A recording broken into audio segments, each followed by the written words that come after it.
మొన్న హన్మకొండ జిల్లా ఎల్కతుర్తిలా ఎవలో నాటుకోళ్ళు ఇడిచిపెట్టి పోతే పబ్లిక్ అంతా ఎట్లా షికారీ చేసిండ్రో చూసినాం.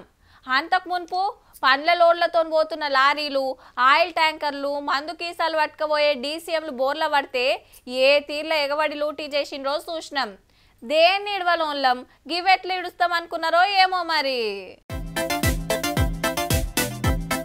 బస్తాలకు బస్తాలే ఎత్తుకపోతున్నారు. గీళ్ళు ఇద్దరు కలిసి మోసుకపోతుంటే గీ కాక అల్కగా భుజం మీద వేసుకొస్తున్నాడు. గీ అన్న చూడుండ్రి ఎత్తుగడ్డ ఎక్కలేక ఎట్లా తనలాడుతుండో.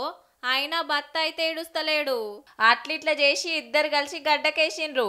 ఇంతకు ఇవేంటి అంటే ఉల్లిగడ్డలు. నల్గొండ జిల్లా ఏపీ లింగోటం కాడ ఓ స్కూల్ బస్సును దాటేయబోయి ఉల్లిగడ్డల లోడుతో పోతున్న లారీ పల్టీ కొట్టిందట.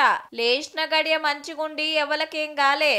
ఏగవని మనకెందుకు, బస్తాలు ఎత్తినమా బండ్ల మీద వేసుకొని వెళ్ళినమా అన్నట్టే చేసిండ్రు చాలా మంది.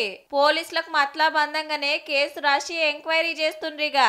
కానీ ఓ దిక్కు టక్కరై ఆళ్లే తక్లీఫులుంటే ఏడ ఏం బోల్తా పడుతుందా, ఎట్లా మోసుకపోదామా అని చూసుడేంది భయా అనేరు. ఆడ మనమున్నా గదే పని చేస్తాం తీన్రి.